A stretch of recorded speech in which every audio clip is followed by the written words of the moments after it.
with Caron Vikre, who has had several albums over the years. Tell me about what music means to you, why you gravitated toward music for so long. Well, I was a music lover for starts, and I like to write. I like the process of problem solving. So it's a lot about that. I think that most art making is about problem solving, and I like to sing. There's a physical aspect of singing that's really enjoyable. So those things were all what made me gravitate, I guess. That's interesting that you equate art with problem solving. I think there's been a lot of new evidence that supports that's crossing the boundaries of medicine and music. And musical therapy is becoming legitimized, I think. Well, I mean, if people, or I should say, like maybe the school systems thought of music or the arts as being, helping people develop problem-solving skills, it might be appreciated more, in an academic situation. I think it is. I think they're starting to mix the left brain and the right brain finally, and realize that, well, music does both. It basically operates in both modes. It's emotional and mathematical. Right, and our brains have never really been separated in the first place. So that's right. Yeah. They shouldn't be teaching it separately. Right.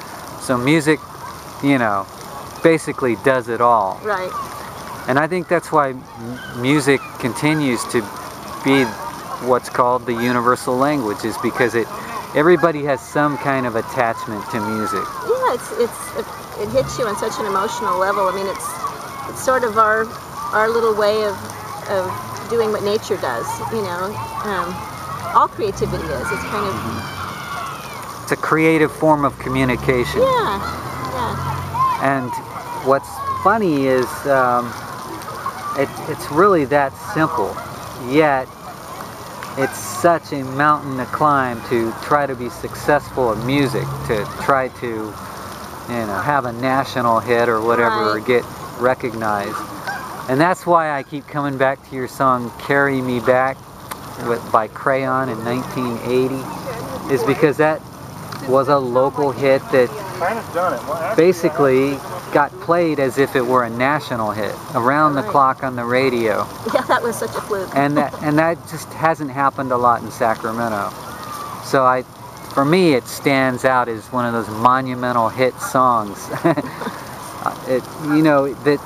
It's a local hit, but in my mind, while they were playing it a lot, it was up there with all the other hits. That's very Betty sweet. Davis Eyes. Oh my gosh.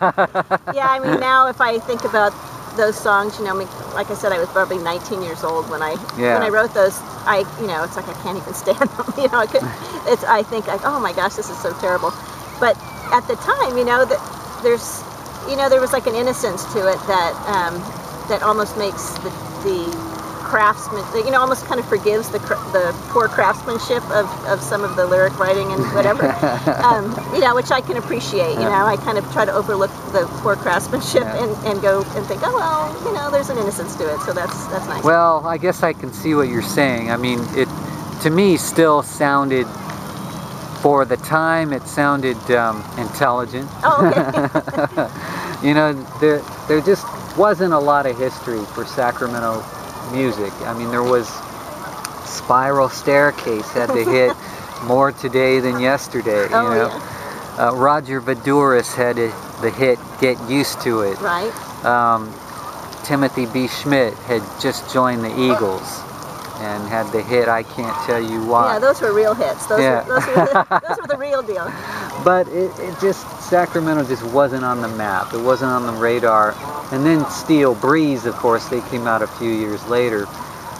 I was curious, were you ever part of those scenes that I just mentioned? I really wasn't. And the funny thing is that when Wayne Huners, my singing partner at the time, when we Crayon was kind of formed for us, formed around us. We didn't even know our band members before that. David Houston put our band members together for us. Okay. So we were not only a part of not a part of any scene. We didn't even know the people in our own band at the time. So we were kind of our own little world. He and I. We were kind of isolated in a sense because we didn't know. We had what we had was a lot of enthusiasm.